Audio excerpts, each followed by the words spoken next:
grabar. Muy bien, entonces vamos entonces en la clase número 4 del libro de los Hechos. Ya no vamos a repasar lo que hemos visto en las clases anteriores para no invertir más del tiempo con el que contamos. Siempre yo les digo una hora, un poquito más de una hora, de tal suerte que podamos compartir este tiempo de estudio bíblico. Preguntas para que podamos comenzar, preguntas introductorias que nos van a facilitar un poquito también el recordar lo que hemos estado viendo. ¿Alguien me puede contar quién escribió el libro de los Hechos? Lucas. Muy bien, fue Lucas. Y una pregunta también para todos ustedes. ¿Lucas pertenecía al grupo de los 12 apóstoles?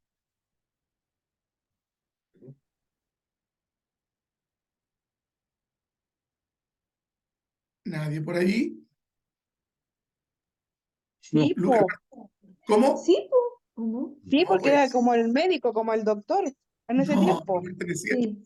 no pertenecía a los 12. No, La conversión de ¿a Lucas es cinco? posterior, para que vayamos un poquito recordando lo que hemos estado viendo. Recuerden ustedes. Y Lucas, con gran probabilidad, es el autor de 2 libros en el Nuevo Testamento. ¿Se acuerdan qué libros eran estos?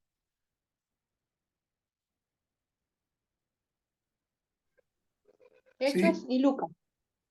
Hechos y Lucas. Muy bien, hermana Elizabeth.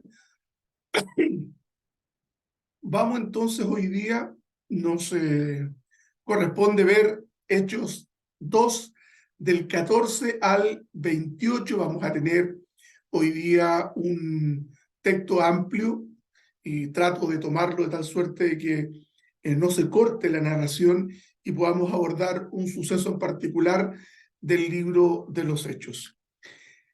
Entonces Pedro se puso de pie junto con los otros 11 y con potente voz dijo: varones judíos, y ustedes, habitantes todos de Jerusalén, sepan esto y entiendan bien mis palabras. Contra lo que ustedes suponen, estos hombres no están borrachos, pues apenas son las 9 de la mañana. Más bien, esto es lo que dijo el profeta Joel. Dios ha dicho: en los últimos días derramaré de mi espíritu sobre toda la humanidad. Los hijos y las hijas de ustedes profetizarán, sus jóvenes tendrán visiones y sus ancianos tendrán sueños. En esos días también derramaré de mi espíritu sobre todos mis siervos y mis siervas, y también profetizarán. Haré prodigios en el cielo y en la tierra, se verán señales de sangre, de fuego y de vapor de humo. El sol se oscurecerá, la luna se pondrá roja como sangre, antes de que llegue el día del Señor y se muestre en toda su grandeza. Y todo el que invoque el nombre del Señor será salvo. Hermana Naile, ¿puede ayudarme con el resto de la lectura, por favor? Aquí todos participan, recuerde. Amén. Ya, déjeme ampliar un poquito. Puede, si no le pido a otra persona, puede. Ya. Varones israelitas, escuchen mis palabras.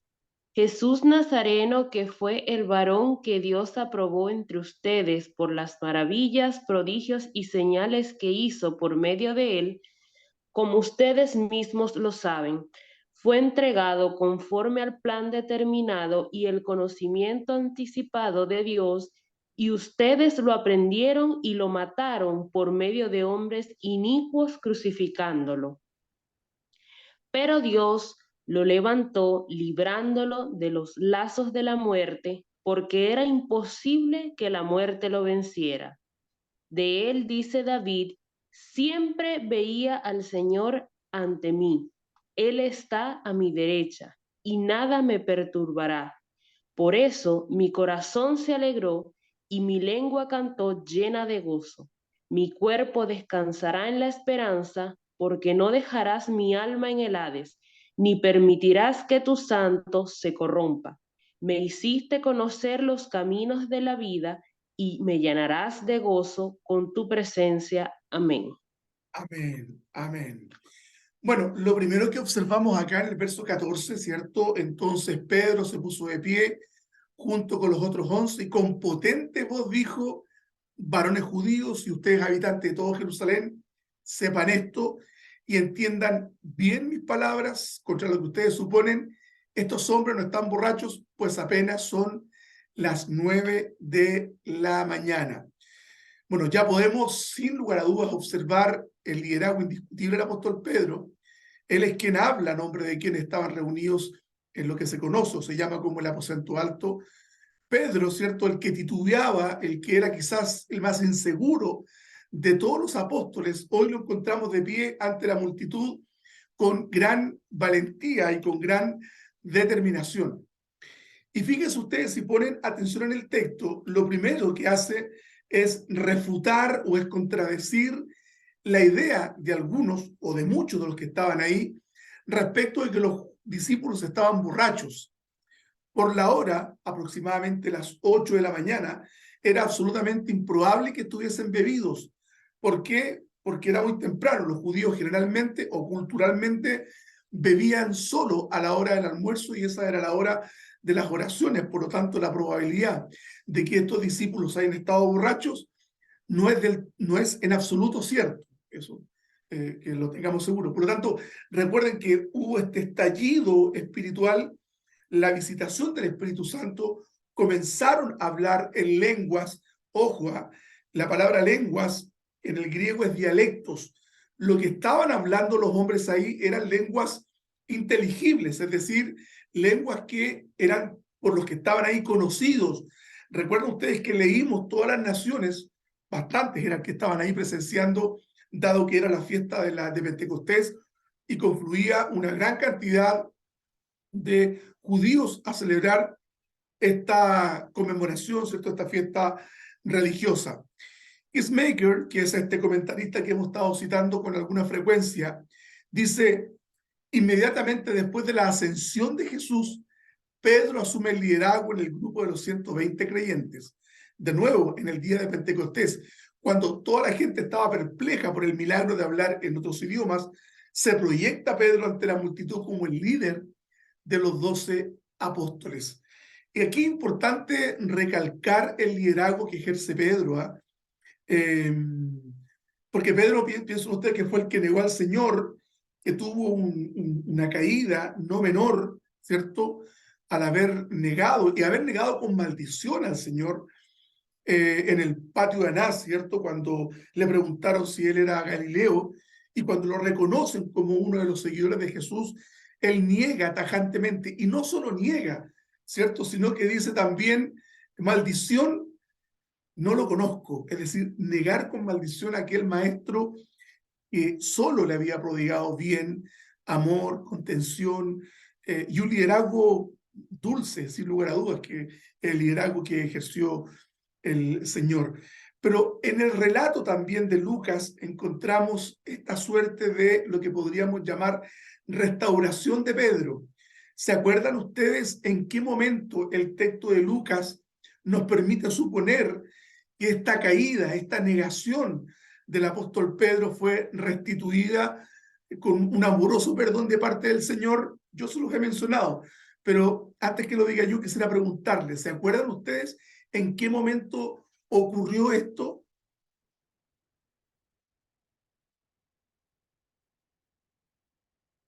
¿Alguien se acuerda?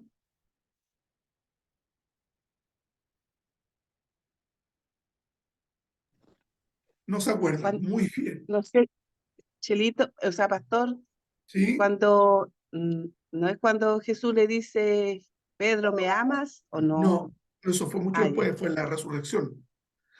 Ya. Hay un suceso que relata Lucas, que es cuando el Señor va saliendo del pretorio. El pretorio era como el cuartel general, ¿cierto? Donde estaban las soldadescas, no las soldadescas porque eran soldados profesionales, donde estaban los soldados romanos después de haberlo torturado durante la noche, ¿cierto? No había dormido, no había ingerido alimento, no había tomado agua. Y dice Lucas que él sale y se encuentra con Pedro. Y el Señor lo miró. Y lo mira, lo mira. Exactamente. ¿Y qué le pasó a Pedro en ese momento?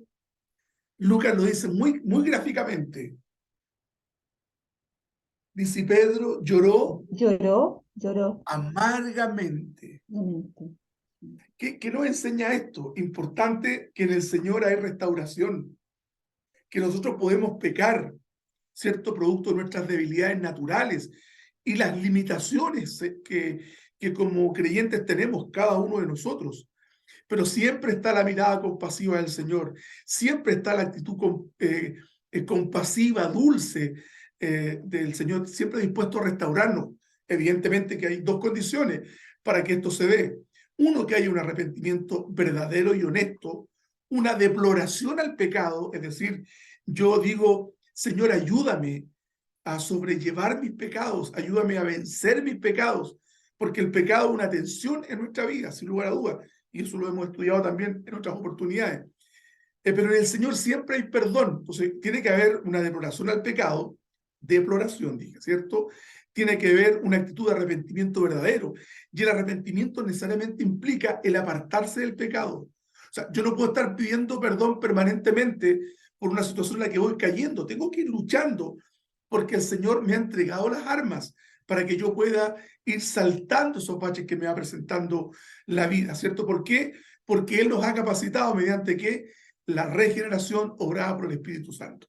Amén. Entonces tenemos acá el liderazgo de Pedro, que se planta frente a la multitud y les dice, oye, ellos no están borrachos en absoluto, son recién las 8 o 9 de la mañana, y los enfrenta.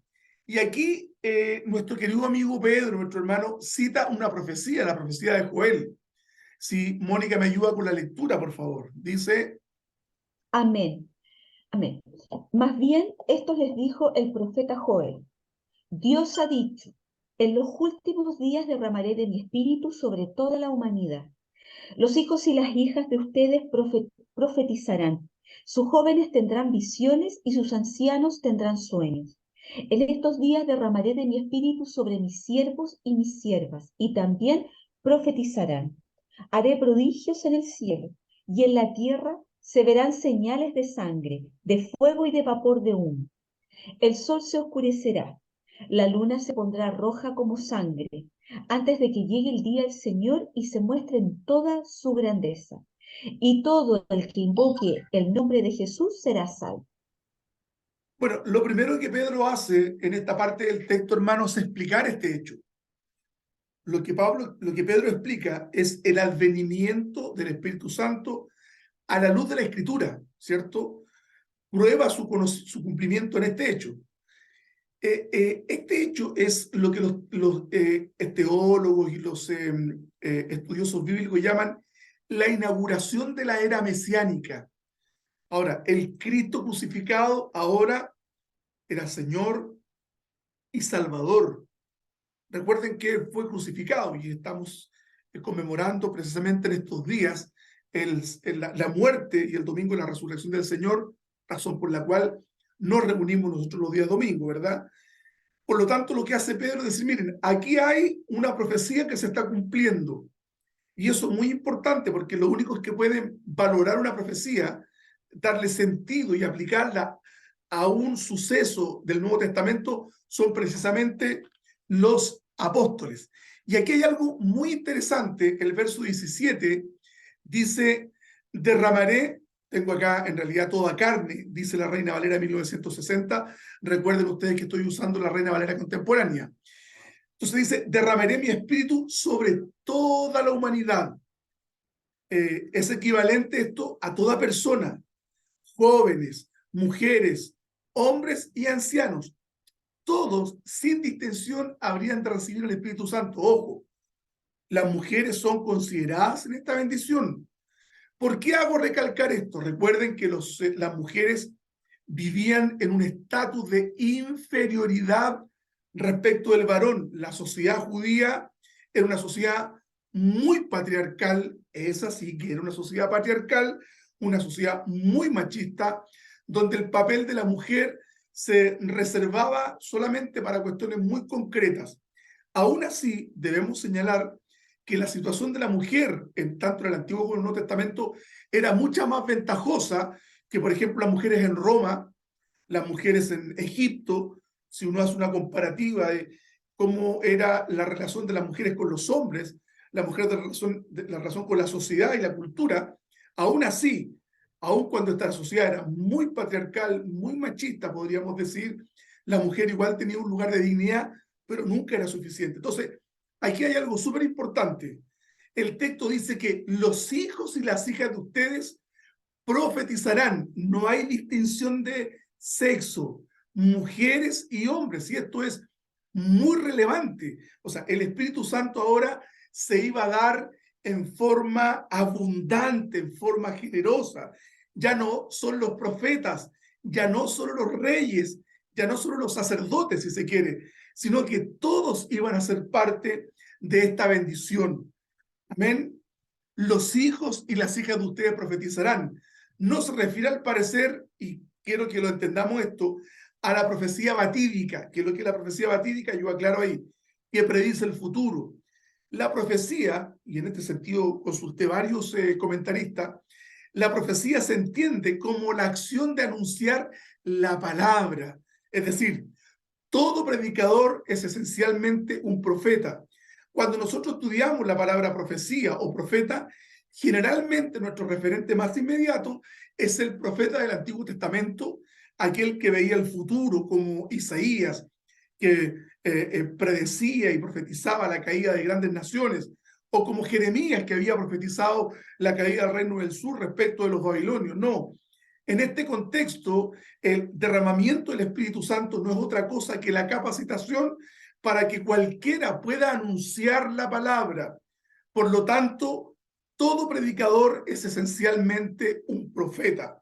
Recuerden hoy día ustedes que el movimiento neopentecostal le ha dado un rango a ciertos sujetos, ciertas personas.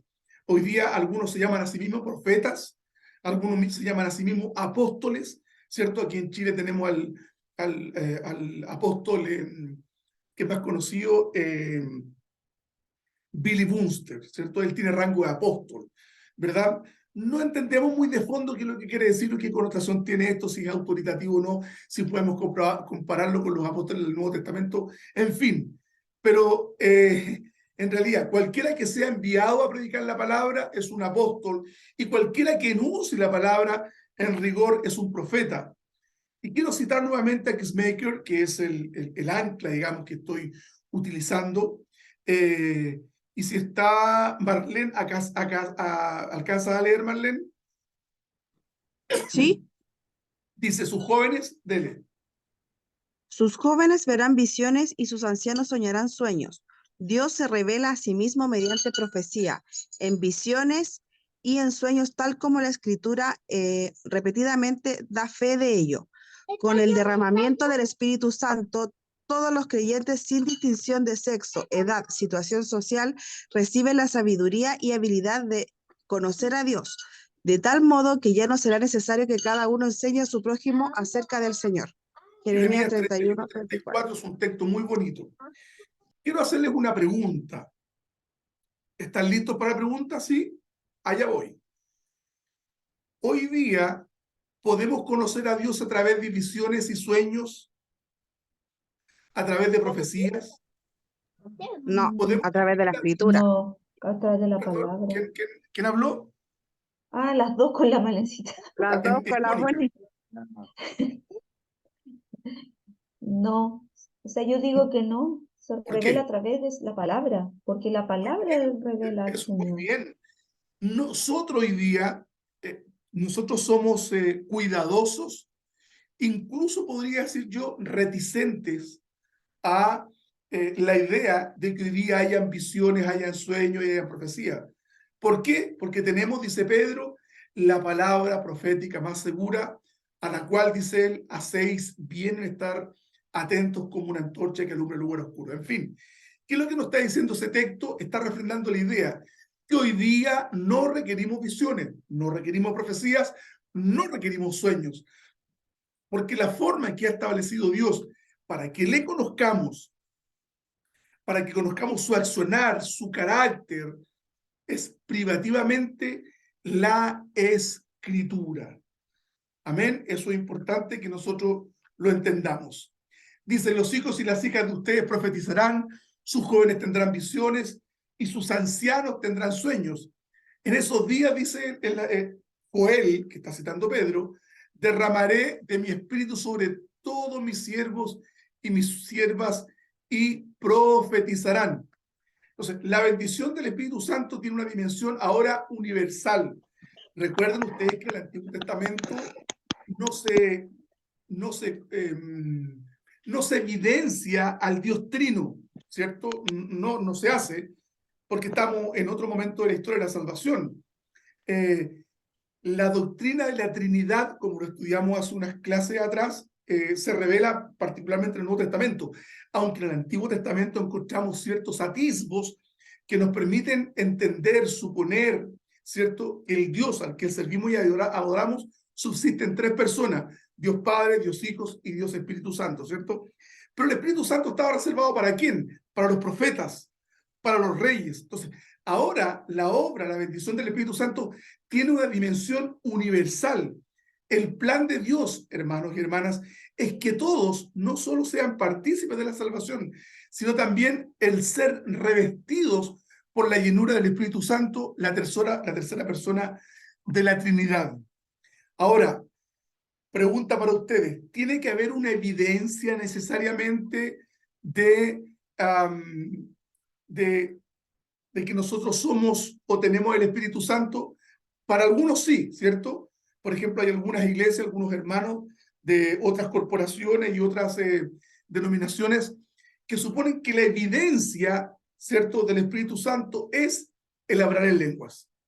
Por ejemplo, eso forma parte del cuerpo doctrinal de las asambleas de Dios. Entonces, ¿cuál es la evidencia del bautismo del Espíritu Santo? Las lenguas. O sea, tú tienes que hablar en lenguas, según la teología de los hermanos pentecostales. El hablar en lengua es la evidencia de que el Espíritu Santo habita en ti. ¿Qué opinan ustedes de eso? Si Es no, falso. No, eso no es así. Ujú. ¿Sí? ¿Alguien quiere opinar?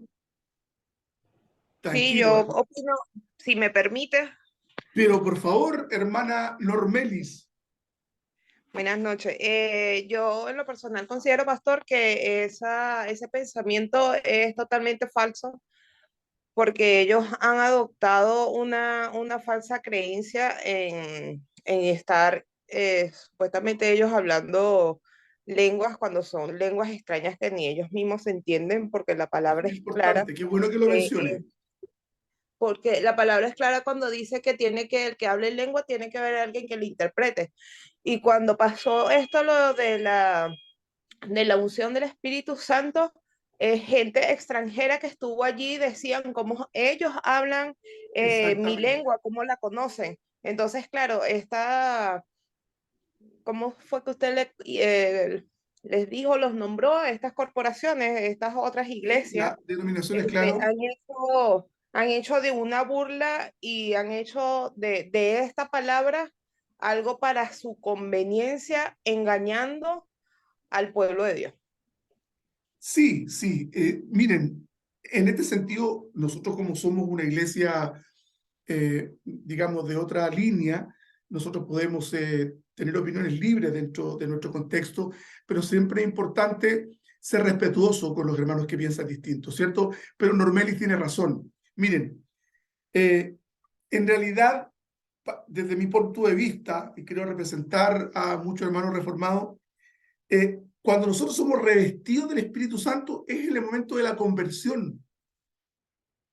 Cuando el Señor regenera nuestro corazón, podemos desarrollar fe y aceptamos, ¿cierto?, lo que el llamado evangélico, ¿cierto?, la vocación que se llama vamos a Cristo, el Espíritu Santo inmediatamente habita en nosotros.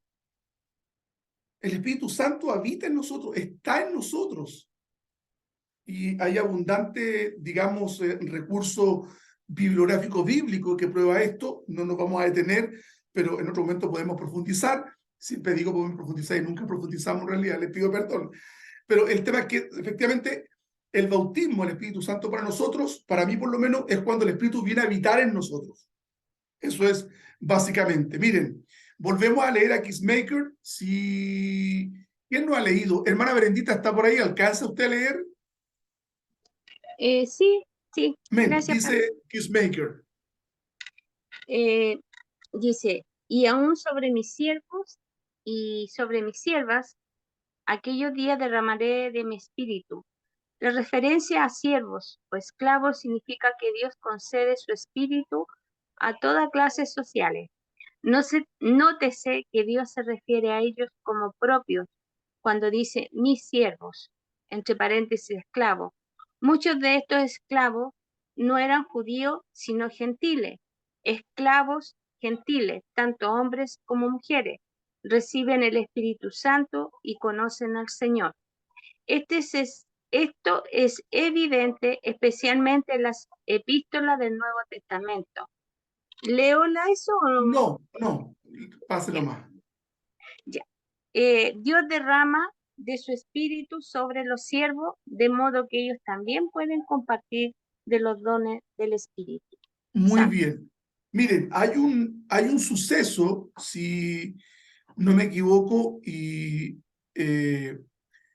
mi hermana Naile, que es rápida buscando los textos bíblicos, si puede buscar Hechos capítulo 10, hermana Naile, Hechos capítulo 10.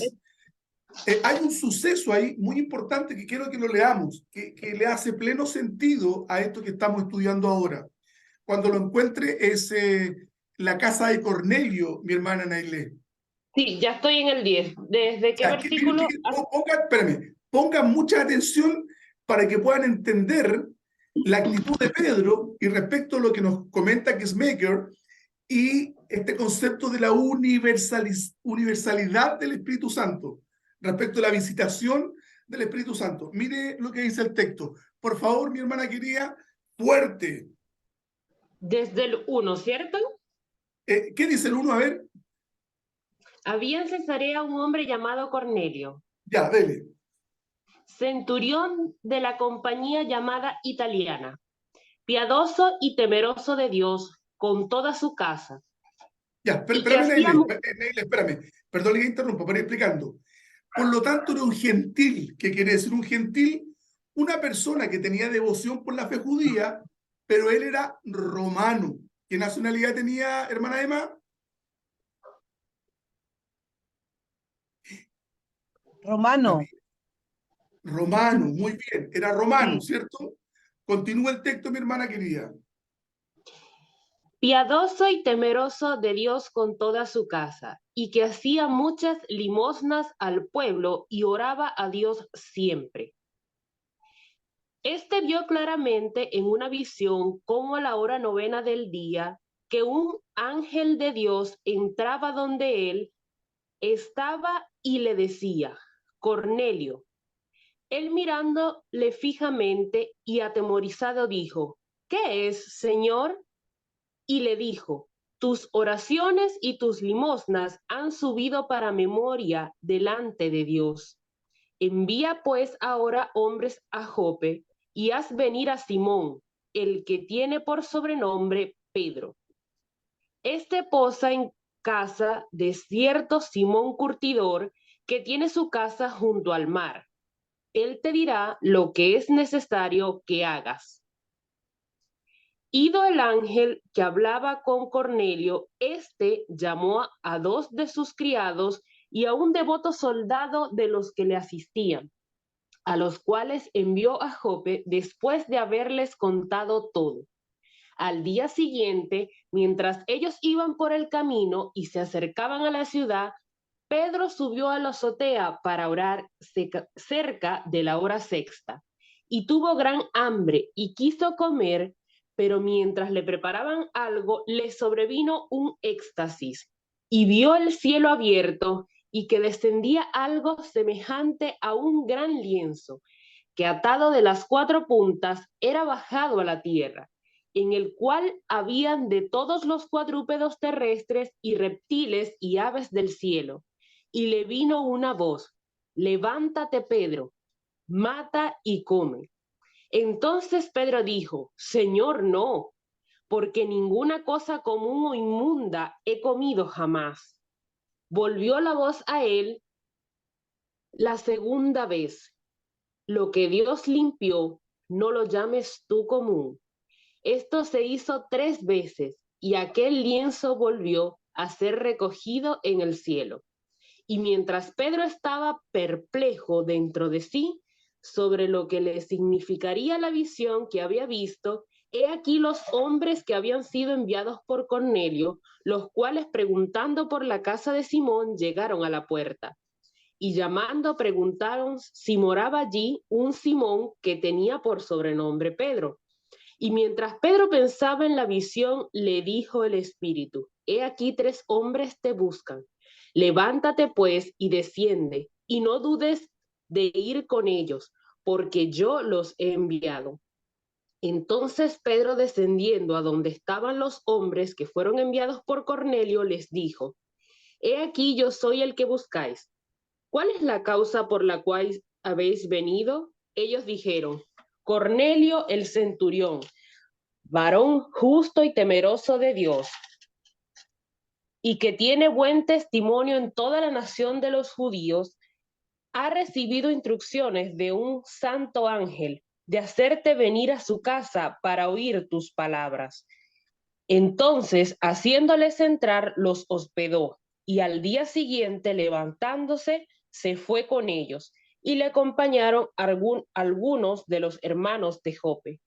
Al otro día entraron en Cesarea, y Cornelio les estaba esperando, habiendo convocado a sus parientes y amigos más íntimos. Cuando Pedro entró, salió Cornelio a recibirle, y postrándose a sus pies, adoró. Mas Pedro le levantó. ¿En qué verso va? En el 25. 25, ya, espere. Vamos a adelantarlo un poquito. 31. No, sí, 31. Y dijo Cornelio. Espéreme, mejor. Espérame un poquito. ¿Ya? Iba en el 25 usted, ¿cierto? Sí. Ya, espérese. Vamos entonces al 31. 31.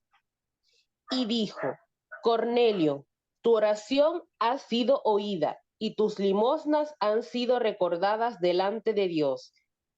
Envía pues a Jope y haz venir a Simón, el que tiene por sobrenombre Pedro, el cual mora en la casa de Simón, un curtidor junto al mar. Y cuando llegue, él te hablará. Así que luego envié por ti, y tú has hecho bien en venir. Ahora pues, todos nosotros estamos aquí en presencia de Dios para oír todo lo que Dios te ha mandado. 34.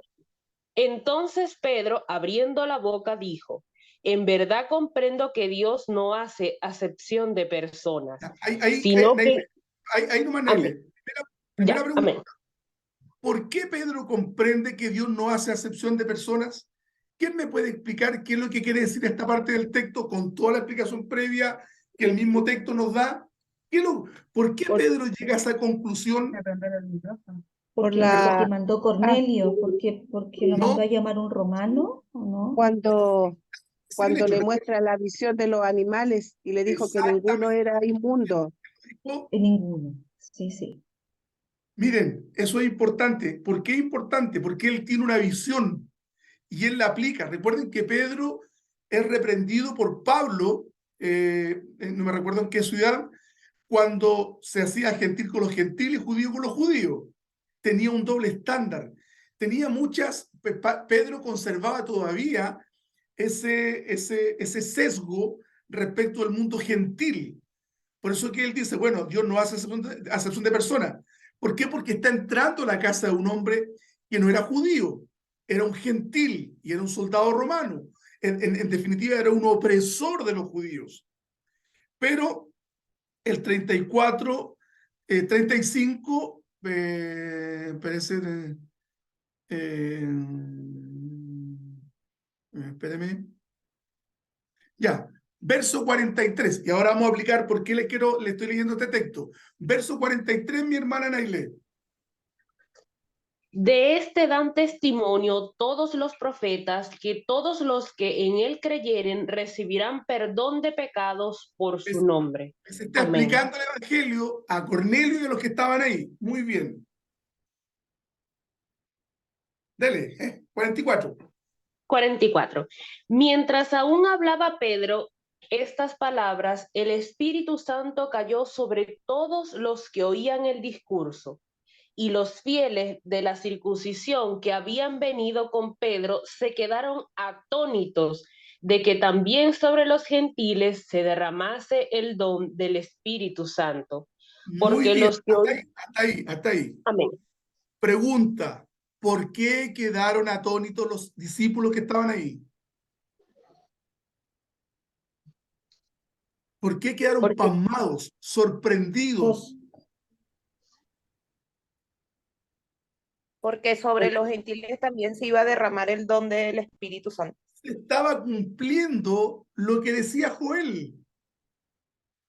Pedro dice, o sea, no solo son aceptados para la salvación siendo gentiles, sino que dice el 44, mientras Pedro estaba predicando, vino el Espíritu Santo sobre ellos y los bautizó en lenguas. ¿Qué es lo que hace Pedro? Dice, oh, qué tremendo. Estoy parafraseando con el mayor de los respetos.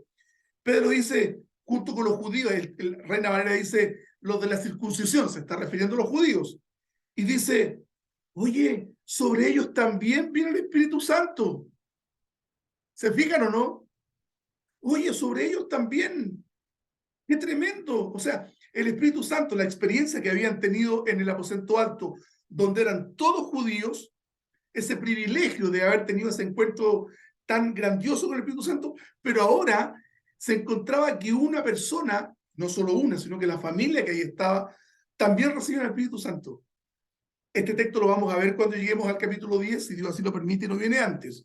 Solo que les quiero rescatar, digamos que rescatemos, es que esta promesa, esta cita que hace Pedro de Joel, se cumple en el Nuevo Testamento. Y aquí encontramos a un gentil siendo bautizados en el Espíritu Santo. Amén. Hermana, ¿se entendió, cierto? ¿Sí? Sí, sí. Muy bien. Hermana Mónica, verso 19. Amén. Haré prodigios en el cielo y en la tierra se verán señales de sangre, de fuego y de vapor de humo. El sol se oscurecerá, la luna se pondrá roja como sangre antes de que llegue el día del Señor y se muestre en toda su grandeza. Y todo el que invoque el nombre del Señor será salvo. Bueno, la mayoría de los comentaristas consultados no ofrecen mayor explicación respecto a esta parte de la predicación de Pedro. Lo que sí está claro, que lo mencionamos delante, es que la muerte y la resurrección de Cristo inaugura la era mesiánica y le da sentido a la predicación apostólica. Eso es importante. Ahora, la falta de acuerdo entre los estudiosos bíblicos hace difusa la interpretación de este texto, que yo no me atreví a interpretarlo tampoco. Para algunos augura un futuro derramamiento del Espíritu Santo, para otros será la obra de Dios en el corazón de los judíos para que reconozcan a Jesús como el Mesías prometido. Es probable.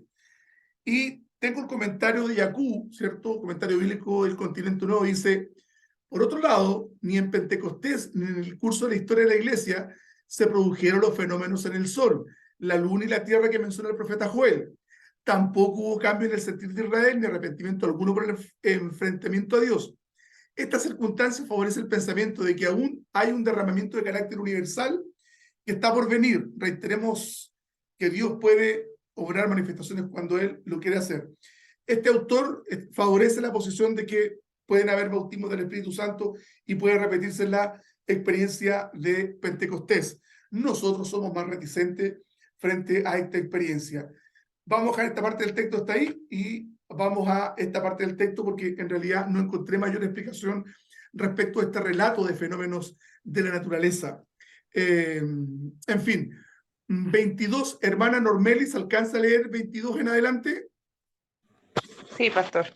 ¿Todavía está hablando Pedro entonces? Estamos en el discurso de Pedro. Por favor, mi hermana, dele. Ya.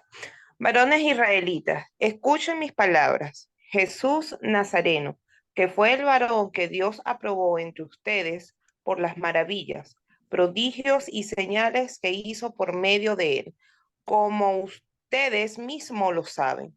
Fue entregado conforme al plan determinado y el conocimiento anticipado de Dios.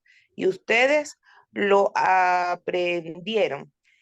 y lo mataron por medio de hombres inicuos, crucificándolo. Pero Dios lo levantó, librándolo de los lazos de la muerte, porque era imposible que la muerte lo venciera. Bueno, en esta primera parte del texto lo que hace Pedro es señalar, ¿cierto?, que Jesús desplegó su poder y todos fueron testigos de la gloria de su ministerio, y dice que en el tiempo de Cristo hubo tres cosas: maravillas, señales y prodigios. Estas muestras de poder de parte de Cristo atestiguan acerca de su calidad de Mesías, ¿cierto?, y de la misión que él traía, ¿cierto? Era básicamente eso. Los milagros, los prodigios y las señales no eran el fin, eran un medio por el cual el Hijo Eterno de Dios se revelaba ante los judíos. El verso 23, y quiero que nos detengamos en esto, no deja lugar a dudas de que la muerte de Cristo no fue un accidente de la historia. Claramente confluyeron múltiples factores, pero el plan estaba previsto en la eternidad pasada. Dice el texto, plan determinado y conocimiento anticipado de Dios. ¿Qué quiere decir esto? El sacrificio y la muerte brutal a la que fue expuesto Cristo, que conmemoramos precisamente esta semana, Dios sabía lo que iba a ocurrir, tenía pleno conocimiento y había sido planeado en la eternidad. Me explico, ¿cierto, mis hermanos? O sea, no fue un hecho fortuito de la historia. Por eso es que yo aclaro aquí que confluyeron múltiples factores, pero el plan estaba previsto por Dios. A Dios no lo tomó por sorpresa. ¿Cuáles fueron estos múltiples factores que yo menciono que confluyeron? El egoísmo de los judíos, la antipatía que los judíos tenían por Cristo, la envidia, el deseo de Pilato de congraciarse con los judíos y no liberar a Jesús y liberar a un delincuente. ¿Se fijan? ¿Qué quiero decir con esto?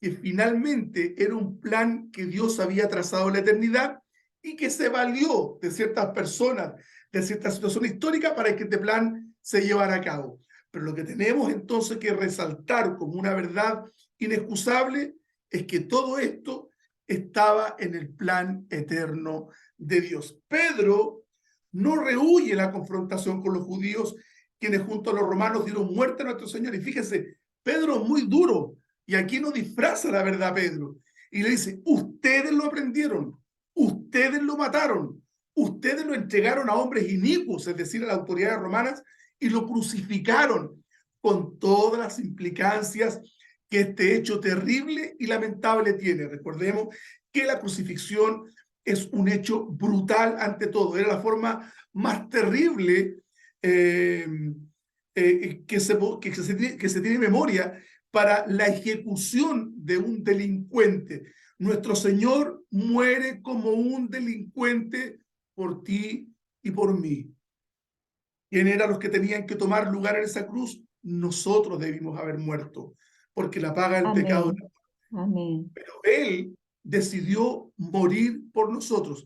Y Pedro se los dice, ustedes lo atraparon, ustedes lo buscaron, ustedes lo mataron y se enguantaron la mano, ¿cierto?, con los romanos para matarlo. Esto es muy terrible, esto es muy hipócrita que los judíos tienen respecto de Cristo. Recuerden ustedes que cuando lo llevan ante Pilato, ¿cuál fue la actitud cínica e hipócrita de estos judíos? Es decir, este hombre se hace rey y no tenemos a otro rey sino al César. Eso era mentira. Los judíos nunca tuvieron respeto alguno por el César romano, lo despreciaban, pero eran capaces de mentir ante la audiencia y decir, nosotros seguimos al César y este hombre se ha hecho rey, por lo tanto, mátalo. ¿Y qué hacen los judíos? Nos hacen problemas, aun cuando Pilato vio la total y absoluta inocencia de Cristo, lo ejecutó igual. Amén. El verso 24, ¿cierto? Él pone, como hemos dicho, la resurrección. Dice, pero Dios lo levantó librándolo de los lazos de la muerte, porque era imposible que la muerte lo venciera. Hermanos, no olvidemos que la resurrección es un componente esencial de la predicación apostólica. La resurrección de Cristo es una verdad inamovible que debemos defender con fuerza y determinación. Nosotros no podemos transar esta verdad bajo ningún punto de vista. Algunos cristianos a lo largo de estos últimos 200 años han negado o le han restado importancia a la resurrección de Cristo. Pero este formidable hecho histórico es una verdad que distingue al cristianismo respecto de otras religiones. Les pregunto, ¿hay otra religión cuyo líder o fundador de esta religión haya resucitado? Pregunta para ustedes. ¿Quién me responde? No. Ninguno, ¿cierto? No hay nadie. Solo Cristo ha resucitado.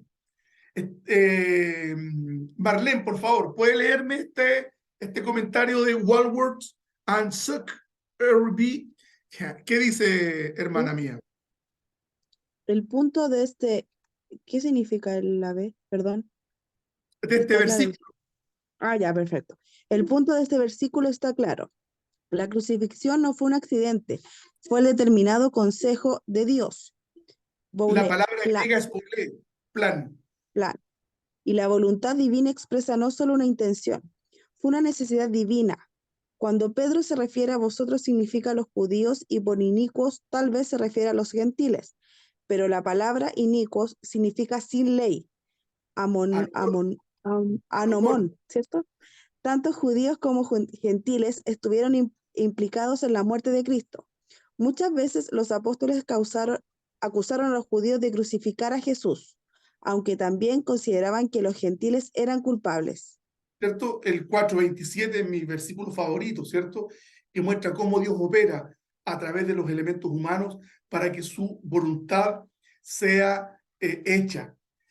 La resurrección en los salmos, fíjense el Salmo 16, del 8 al 11, dice 8, todo el tiempo pienso en ti, Señor, contigo a mi derecha jamás caeré.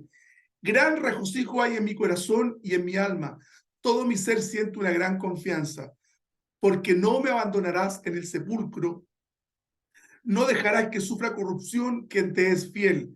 Tú me enseñas el camino de la vida, con tu presencia me llenas de alegría, estando a tu lado seré siempre dichoso. Este salmo lo escribió David, pero aquí hay una proyección profética.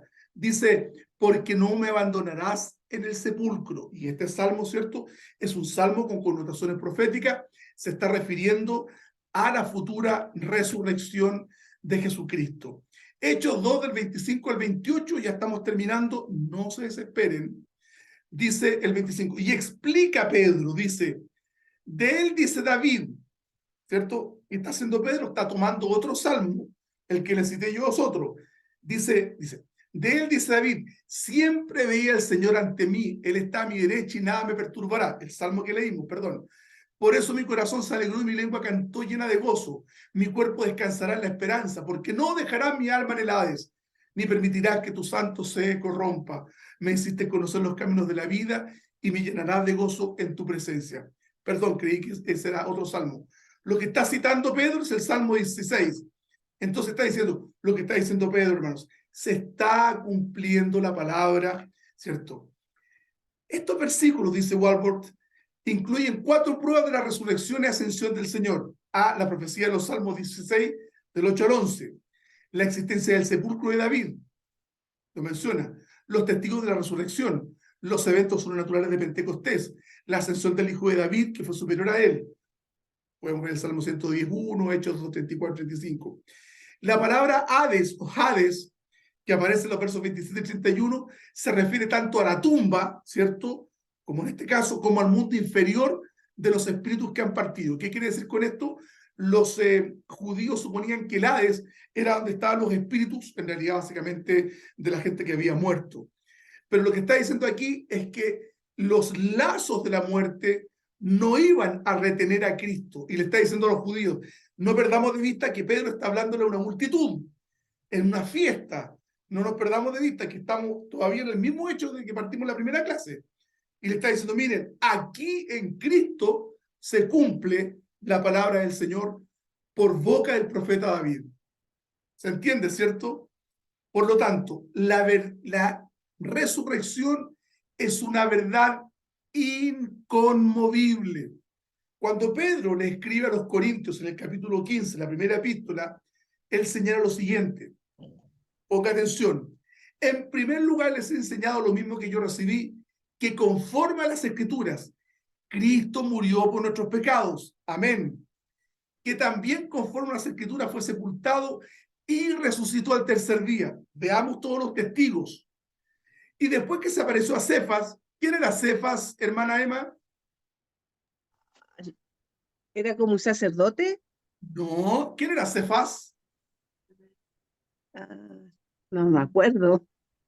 Tranquila, tranquila. No se preocupe. ¿Quién era Cefas? Le doy una pista. Era uno de los 12 apóstoles. Pedro. Era el nombre verdadero de él. Pero el Señor le ¿De puso un Pedro? sobrenombre. ¿Ah? ¿De Pedro? No. Pedro, muy bien. Cefas. Entonces dice el texto. Pablo dice, hermano, dice, Cristo resucitó el tercer día. Se le apareció a Pedro. Y luego se le apareció a los 12. Después se apareció a más de 500 hermanos a la vez, de los cuales muchos aún viven y otros ya han muerto. Luego se le apareció a Jacobo, su propio hermano, hermano del Señor. Después a todos los apóstoles. Y por último se me apareció a mí, que soy como un niño nacido fuera de tiempo. ¿Qué les quiero decir con esto?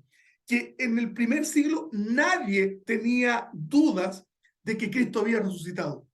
Y Pedro está mencionando Pablo en esta parte de la epístola está mencionando una multitud de testigos que vieron a Cristo resucitado. Amén. ¿Alguna pregunta hasta aquí? No, todo bien. ¿Todo bien? Amén. Ha sido un poco intenso, pero quedan 3 minutos. En la última parte del texto no lo vamos a ver. Eso. Vamos a dejarlo para la próxima clase.